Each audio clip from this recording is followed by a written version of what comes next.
Pada pembahasan kali ini, kita akan membahas beberapa pertanyaan-pertanyaan dari kalian tentang hal-hal yang berkaitan dengan Kimetsu no Yaiba. Nah, kali ini kita akan menjawab pertanyaan dari beberapa viewer.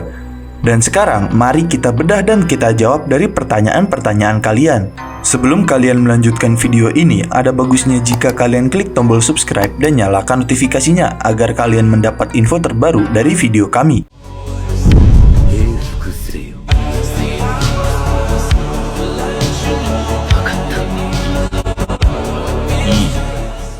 Pertanyaan pertama, bagaimana Muzan menjadi iblis seperti Nezuko? Adapun maksud lain dari pertanyaan ini yaitu, apa yang terjadi jika Muzan menjadi iblis yang sama seperti Nezuko yang bisa beradaptasi dengan matahari? Mungkin jika itu terjadi, seharusnya Muzan sudah pasti telah memakan Nezuko, atau mungkin jika beruntung, hanya mencicipi darah atau dagingnya saja.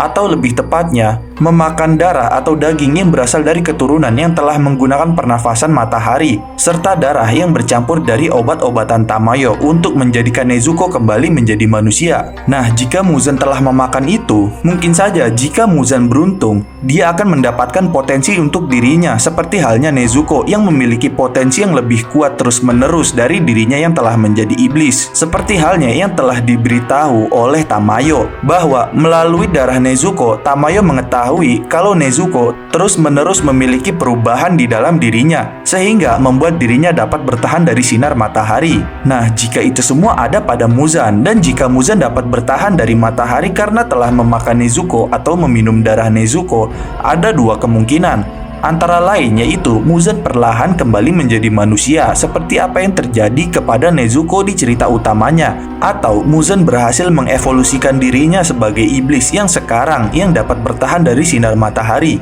Jika Muzan perlahan menjadi manusia seperti halnya Nezuko, maka para pemburu iblis akan menjadi mudah dalam menangani Muzan, karena Muzan yang semakin melemah seperti manusia akibat perubahan yang sama seperti Nezuko, yaitu perlahan menjadi manusia. Sehingga itu membuat para pasukan pemburu iblis menangkap Muzan dengan mudah dan menghukumnya, tanpa mengambil resiko membuang banyak nyawa pasukan pemburu iblis.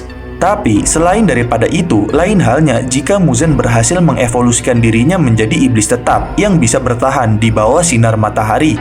Mungkin jika itu terjadi, para pasukan pemburu iblis akan dalam bahaya besar, karena Muzan sekarang tidak memiliki kelemahan sinar matahari, sehingga Muzan bisa kapan saja menyerang kota atau menyerang pemburu iblis semaunya.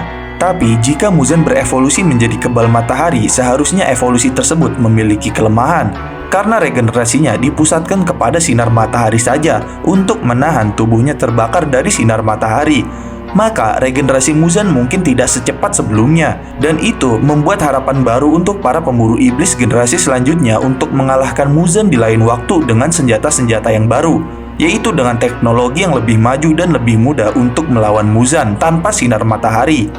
Jadi, jika semua itu terjadi, maka generasi Tanjiro untuk melawan Muzan akan menjadi mimpi buruk bagi mereka. Walaupun regenerasinya melambat karena pertarungannya dengan Muzan pasti akan berlangsung sangat lama, karena Muzan yang sudah kebal sinar matahari bisa bertarung siang dan malam, dan itu membuat kemenangan untuk generasi Tanjiro akan sangat kecil. Walaupun pasti Muzan akan tetap mendapatkan luka parah, tapi setidaknya di pertarungan itu, Muzan yang memiliki stamina yang tidak pernah habis atau tidak terbatas akan mengambil kesempatan untuk kabur untuk memulihkan dirinya saat para pemburu iblis, lebih tepatnya generasi Tanjiro, kelelahan saat melawannya. Dan jika Muzan ketakutan dan kembali susah ditemukan, maka generasi pemburu iblis selanjutnya lah yang akan melanjutkan perjuangan pemburu iblis dalam melawan Muzan di masa depan. Pertanyaan kedua, apa yang terjadi jika Yorichi menjadi iblis dan tingkat berapa dia? Jika Yorichi menjadi iblis, mungkin waktu yang tepat untuk dirinya menjadi iblis saat setelah dirinya diusir oleh teman seperjuangan pemburu iblisnya akibat gagal membunuh Muzan dan gagal membunuh Tamayo, serta membiarkan saudaranya menjadi iblis.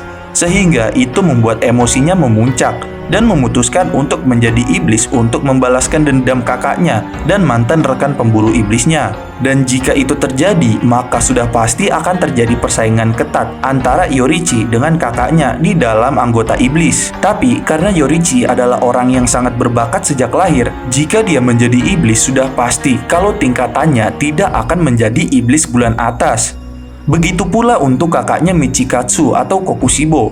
Maka tempat yang tepat untuk Yorichi dan kakaknya adalah menjadi tangan kanan dan tangan kiri Muzan, yaitu tingkatan di atas iblis bulan atas, atau lebih tepatnya bawahan langsung dari Muzan. Tapi untuk Yorichi, walaupun Muzan adalah raja iblis yang membuat Yorichi menjadi iblis, atau bisa dikatakan Muzan adalah bosnya, bisa saja dengan bakatnya yang sangat hebat, Yorichi mungkin akan bisa mematahkan perintah Muzan dengan mutlak, dengan kekuatannya sendiri, sehingga dirinya sudah tidak bisa dikendalikan dan dibatasi oleh Muzan. Tapi walaupun begitu, karena Yorichi bukan tipe orang yang pengkhianat, dia pasti akan tetap loyal kepada atasannya, termasuk Muzan, walaupun tak sehormat bawahan lainnya.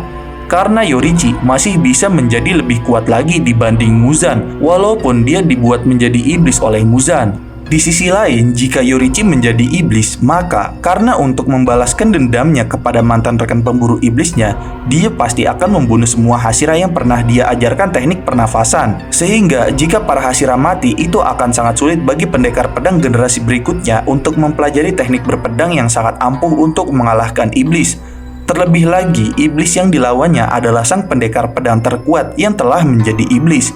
Dan jika itu terjadi di sisi lain, maka keluarga Kamado akan menghilang karena tidak diselamatkan dari iblis oleh Yorichi. Akibat Yorichi bergabung menjadi iblis, sehingga ada kemungkinan Muzan dapat dengan mudah membunuh keluarga Ubuyashiki beserta pasukan pemburu iblis yang tersisa dengan bawahan terkuatnya, yaitu Yorichi dan juga Michikatsu.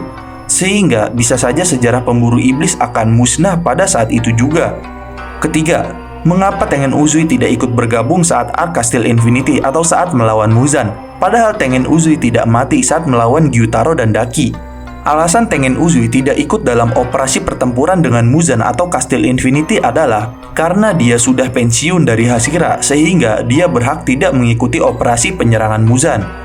Tapi adapun jika Tengen ingin ikut, itu pasti tidak akan terjadi, karena Kagaya Ubuyashiki akan memberikan misi lain kepadanya, yaitu lebih tepatnya seperti di manga, yang mana saat penyerbuan Muzan ke tempat Kagaya, karena Kagaya tahu kalau saat itu perang akan terjadi melawan Muzan, maka Kagaya memberikan Tengen misi bersama Shinjuro Rengoku untuk menjaga tempat markas barunya, atau menjaga penerus kepala klan Ubuyashiki, yaitu Kiriya Ubuyashiki, yang mana menjaga Kiriya dan dua adiknya di markas saat mereka membantu para pemburu iblis dari kejauhan dalam memberikan informasi peta Castle Infinity serta memberikan arahan kepada seluruh pemburu iblis untuk melawan iblis dari jauh melalui jimat Yushiro serta gagaknya. Jadi itulah mengapa Tengen yang masih hidup tidak ikut bertempur melawan Muzan secara langsung, yaitu karena melindungi kepala keluarga yang baru dari klan Ubuyashiki atas perintah Kagaya. Terlebih lagi, selain dari alasan itu, jika saja Tengen yang dengan keadaan sudah tidak memiliki sebelah tangan dan sebelah mata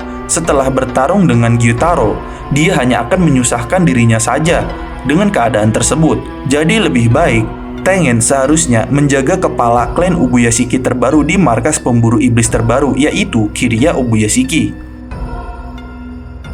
Dan demikian adalah beberapa pertanyaan-pertanyaan dari kalian. Tapi adapun dari sebagian jawaban ini, itu adalah analisa serta pendapat dari kami semata. Jadi jangan lupa like, share, dan subscribe. Jangan lupa komen di bawah tentang pendapat kalian di video kami kali ini. Sampai jumpa di video kami berikutnya.